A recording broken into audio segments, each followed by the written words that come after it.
नमस्कार। तो हम बात करते हैं रेयर अर्थ मेटल्स के बारे में। देखिए, ये चीज़ आज के टाइम पे बहुत सुनने में आ रही है कि रेयर अर्थ मेटल्स की बहुत डिमांड है। डेफिनेटली है, because the batteries which we are using in everything, these batteries are made of few metals, and उसमें से ये रेयर अर्थ मेटल्स और minerals you could say is very much important. और इसीलिए अगर आप देख रहे हैं कि चाइना, जिसने इस पे बहुत काम किया, इसलिए मैं कहता हूँ लास्ट 20 साल में जो चाइना ने अपने पे काम किया है, उसी में से आप देखेंगे तो रेयर अर्थ मेटल जिसकी बहुत ज़्यादा डिमांड है। And what is this, I already told you about कि there are different types of rare earth metals, but these metals और these minerals are used for making batteries. देखिए, जब batteries की बात आती है तो आज पूरे वर्ल्ड में जितनी भी चीज़ें हैं, mostly the cars, the automobile sector need this, your two wheeler scooters need this.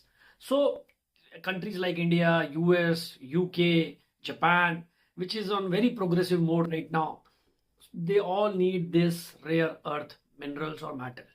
कि अगर आप देखें तो अभी चाइना ने इसकी जो एक्सपोर्ट है इंडिया को वो रोक दिया है। उसकी जापान ने भी आज ये कम्युनिकेट किया है कि उनको भी इस मेटल की बहुत ज़्यादा डिमांड है, and they also want to develop this metal at their place only, but it is not possible. They have worked from last 6 years, but China ने इतना स्केल कर लिया है कि उनके लिए पॉसिबल नहीं है इस मार्केट को हैंडल करना, इस रेयर अर्थ मेटल को प्रोवाइड करना। So they are procuring few of that from Australia, because China ने बहुत सारे कंट्रोल्स लगा रखे हैं, क्योंकि China definitely is a major supplier of most of the things in the world.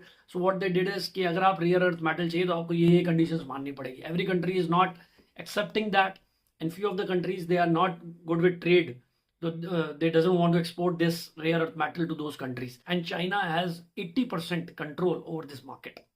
India has none of the place which is producing this, और जहाँ पर हमें रेयर अर्थ मेटल अभी तक मिला है, ना ऐसी कोई रिसर्च हुई है, ना इस तरीके का कोई प्रोडक्ट हम बना पाए। तो डेफिनेटली ये एक बहुत बड़ा गैप है, बहुत बड़ा क्वेश्चन मार्क है और बहुत बड़ा गैप है जो सभी गवर्नमेंट्स के सामने है कि इस डिमांड को कैसे फुलफिल किया जाए, because the manufacturers of automobile in most of the countries need this. This is a very high demanding product. So that is all from my side. China is in complete control of this rare earth matter. Thank you. Bye bye.